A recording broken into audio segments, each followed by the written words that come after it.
Hi, I'm Elizabeth, And I'm Cody. and this is Keeping Score Board Game Reviews. And today we're going to be reviewing Cretaceous Rails by Spielcraft Games. This was given to us for the purposes of review by Spielcraft. A note before we start, their Gamefound starts tomorrow morning, October 14th. It is a reprint of the base game, as well as a new expansion called C that brings in a plesiosaur and all the associated things with that. I do not have the expansion, so I cannot tell you how that's played yet. There's one with flying. There's also the Sky expansion, which is a reprint from the original Kickstarter, and it has 3D minis for the volcanoes, and it has a few things in there as well. But I'm not really familiar with it as we don't have it currently. There will also be two versions of the game available: one with the minis, as you see here, and one where all the minis are actually just going to be meeples, so wooden dinosaurs, wooden standees, things like that. The game is pretty simple. We're going to play a full round at 3 players for you because that's what we're most familiar with, is the play count of 3. And then we'll talk about the game and what we think about it. So the whole point of this game is that you're trying to build train tracks, essentially, Rails, yeah. along all of these hexagons here, and you're trying to either collect dinosaurs. You have to cut through a jungle so that way you can see the dinosaur. You can take these little people on safari to also see the dinosaur. You can grab additional ones from the places out here. And then you're going to be building resort cards, which are these little cards, which down at the bottom of them, they each say what something is going to do. So like this one is a pair of binoculars in a tree, and this allows you to see through the forest. And at the end, it's going to give you an additional half point or $50 per rail that you lay. So that's these cards are very important if you want to truly win overall, in my opinion. And the book, where's the manual, sir? There you are, my dear. Has a really good description of every single card. So there's 2 pages here. You definitely want to look at these, and you want to keep this close by to reference. The first game, I didn't really understand how some of these worked, and they are kind of detailed, and there's a lot of them to keep track of. However, it is laid out clearly so you can reference it. The symbols are easy to read, but until you learn the symbology, you'll want to use this. Yep. The first probably 2 games, we used it a lot. Game 3 and 4, and when I played solo, I didn't use it nearly as much because I kind of had a feel for what the symbology was. The other thing is you're going to start the game with a train. Now, this is just for looks. This little train piece here, that's just saying, hey, I've got an engine. But you will add cars to it. You're going to start the game with 2 cars. And the reason those are important is because if you want to take an action that requires you capturing a dinosaur, cutting down trees in the jungle, or taking somebody on tour, they need to fit in one of your cars, which means you've only, for the first part of the game here, you're only going to have 2 available actions to do like that before you have to skip your turn and put them on your workers board down here.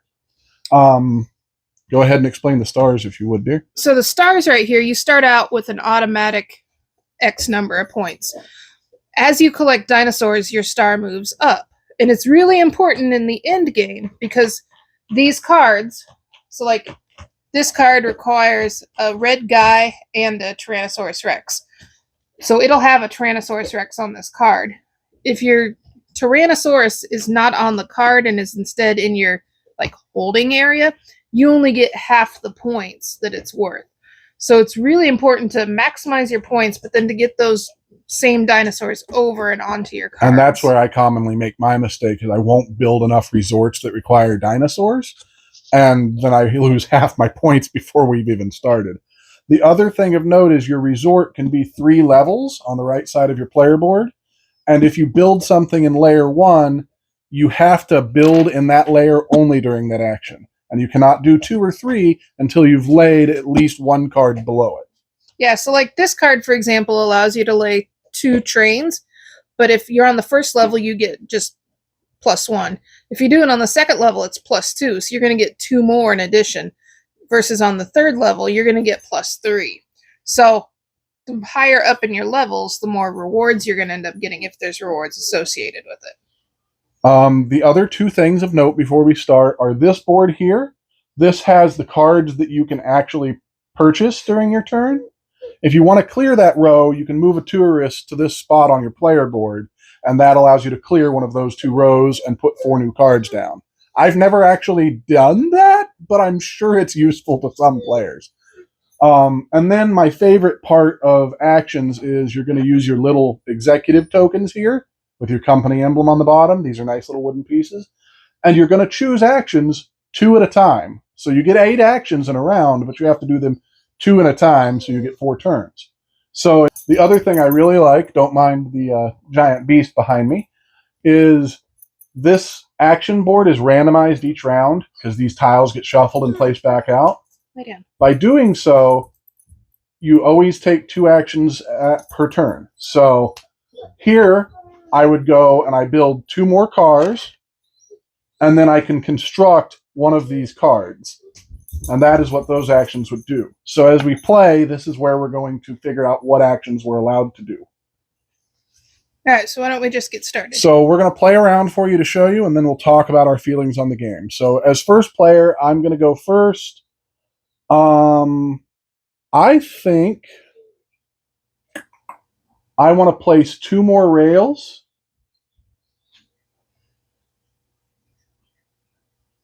And draw 2 cards from the deck, right? That's what that one was? Yes. So I think I'm going to do that. So you'll take 2 of my nice little plastic trainy bits here and put them on the side pathway. Now, as you're placing trains, it's important to know you're putting them on one side of the path, not in the middle, which means you can have an opponent use the other side to get around. Okay, so on my turn, I've selected, I'm going to build 2 rails, draw 2 cards. So as you see, I've built rails here because right now the most exciting dinosaurs I have are the blue ones. So I'm trying to get to that. As for the 2 cards, they come from the board, yes? Yes, they have to come from the board. I'm going to get this one because there's a T-Rex near where I am, and I might be able to use it. And that one will allow me, when I can build it, to get an extra train car, which is very nice. And that's an instant thing as marked by the lightning bolt on the card. And then I'm going to go ahead and grab this one as well because that's another potential train car. Now, if I don't build it on the level 3, it's going to give me negative points, but it will be useful.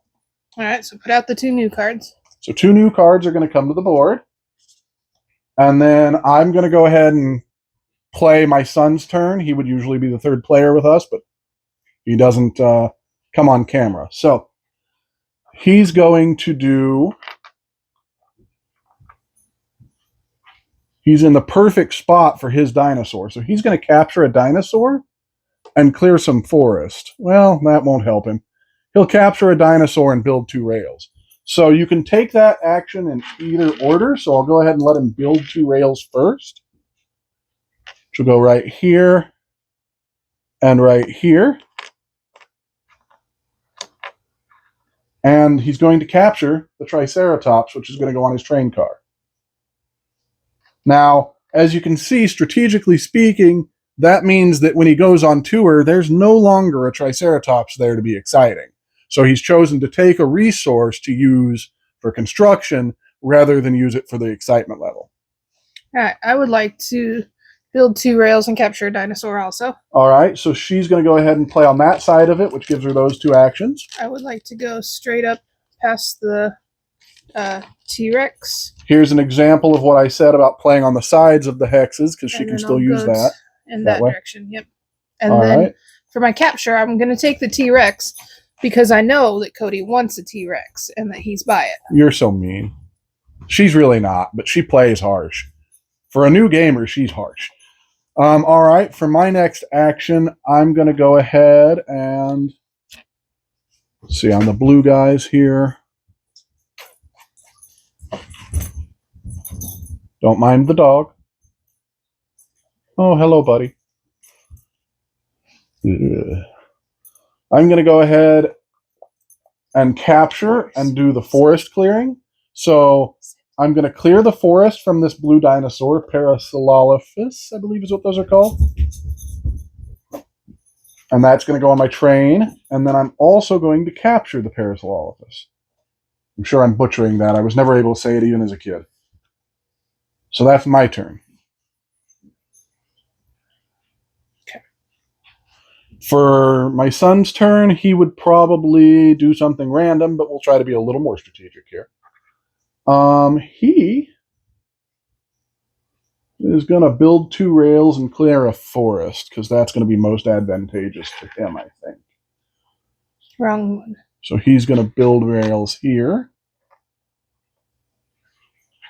And here. So he's got a volcano attached to his rail now. And where that's useful is that's an extra point of excitement. It counts as a dinosaur, which is very nice. He'll clear the woods for probably the T-Rex, because he's going to want to do a tour to get to that to raise his values. Dear? Okay. So I want to clear forest and go on safari. So down there at the very bottom, it looks like. Oh, up at the top corner there? Yeah. Yep, no Boris. So I'm going to clear the forest by the green. You're not actually on that piece yet. You got to. All right. Well, I'm not. I take back my action. She's going to try something else, folks. Yep. So I want to go on safari and do something. You can build in safari up here. I will go on a safari and capture. Ooh, that's an option. Okay. So I'm going to take... Oh, that wasn't a good option, actually. No, you aren't even far enough to touch a dinosaur. Do that. That's not good for her either, folks. Here. Give her a second. No, switch out the pink person with one of my blue people, and then I can do it. What do you need? Yeah. But you can't. You're not allowed to do that in the game. Well, we just. But for the purposes of demoing, yes. All right, so put it back. Capture. And safari. All right, so I'm going to take my pink person on safari to see this Brontosaurus, I think it is. Yeah, Titanosaurus, Brontosaurus, something like that. So that's going to give me 1 extra point, but then I'm going to capture him. Oh, you see what she did there? She got her excitement and captured it. Therefore, meaning I don't get to use it for that later. Don't mind the dog. Let's see. For my 3rd turn, I'm just going to have to unload my train. There's nothing else I can really do. So I'm going to put my wood there, my dinosaur there for use later. For his action, he's going to have to do the same thing, I think. So he's going to unload his dinosaur and his tree. All right. So for me, let's see, that's safari. Okay, I am going to build and take 2 cards. So, yeah, right there. There's good. All right. So I'm going to go up here and then past here. And then just hand me 2 random cards. Thank you. Oh, it doesn't help if I put it down there upside down, now does it? For my final action this turn, I do have a tree, so I'm going to go ahead and build and lay rails. I'm building that using the tree that I put in my camp. Now I'm going to get -2 points at the ending of the game, but that might not matter. No, you take away 2 points on your track of dinosaurs. I'm sorry, yes, it's 2 points on the track of dinosaurs. So I'll take 1 from the Triceratops and 1 from the Parasaurolophus thing. And then I'm going to build my 2 train cars, here. Actually, I'm going to go this way. Not that it matters. We're not going to play through the whole game, but, just to give you an idea of how I would do things. And here. Okay, so for my turn, I don't have a ton of options because I can't take dinosaurs and I your can't train go is on full. safari. Well, I could go on safari. No, I can't go on safari. The pink lady. You could build in safari, love. Well, the pink lady was supposed to have... Oh, you couldn't have taken that dinosaur at all. Yeah. So she messed up. This would still be there because she had taken the person on tour, which would have taken up a train car. Yeah. So, do as I say, not as I did. It's also a lot easier when you're sitting from above to do this. We're kind of cramped in because this is our filming space that we have, and that's just how it goes. Yep, for the moment. So that gives So my you... fourth move then would be to unload my train. Now, technically, she wouldn't take that as a fourth move because the train is automatically unloaded. But since we're trying to get to the point, that's what she's going to do. My son's last one, maybe he would have toured and taken down a tree. So he's going to take this tree down, and he's going to tour with the... Well, it won't work because he doesn't have the right colors. But for example, if he had a blue one here, he would grab the blue one, and they're going to get an excitement for this and an excitement for the volcano. So that would go up by 2. And that's how the first round would go. After that, you're going to clear this, move the T-Rex thing here for the second round, clear this board off, and shuffle it and put it back. Nobody took the first player token, so first player would stay with me. You also shuffle all you take all the resort cards off and you put out 8 new resort cards. Well, that's what I said. You'd get rid of those and put 8 new cards down. But yes, so that's how you play Cretaceous Rails. It's kind of a little bit worker placement, a little bit resource gathering, and also a bit tableau builder. There's a lot here. None of it is overly complicated, though. It's pretty clearly stated. And the rules are easy enough that we just taught them to you in 15 minutes or so. Except for the mistakes that I continued to make. It's okay. It happens. So that's a look at how you play Cretaceous Rails. Now we're going to talk about how we feel about the game and what we're going to rate it long term, I think. So I'm going to let you go first, dear, because I've been very vociferous or talking a lot this time. All right. So, I liked the game. I thought it was really cute. The setup's a bit much sometimes because you have to put a tree and a dinosaur, and each tile tells you what dinosaur has to be on there. So laying that out is kind of tedious in the beginning. Once you get going, it's not bad, but it's a lot of dinosaurs to put out because it's a lot of dinosaurs, period. I like it overall once I figured out how to play these resort cards really well, because there's some of these resort cards that really like capture dinosaurs in uncleared jungle. That's a big deal. If you don't have to use a move to clear the jungle, then you're automatically getting it. By the second time around, after I sat here really studying this book, while they weren't really realizing I was doing it, I annihilated them at the game. That's a strong term, but yeah, sure. I did. So, I had a good time with it. I liked it. I think that the land or the sea and the air will be kind of fun, to add in extra dinosaurs and extra components to it and stuff. I like that there's a score pad in it that you can keep your scores on because you have to handwrite and go through what it is you've gotten points for and stuff. Score pad. And I like it because you keep it and it's still attached and it shows us just how much it is that we're winning still. So that way you can have a record of who won. I just like that because she's very cutthroat. I like to keep track of who's the winner. That's why she called this keeping score. Yeah. In theory, I may paint the dinosaurs. We'll see. It's a lot of dinosaurs to paint. And right now they stick out really nicely because the purple dinosaurs match your purple star on the track and they match the purple people.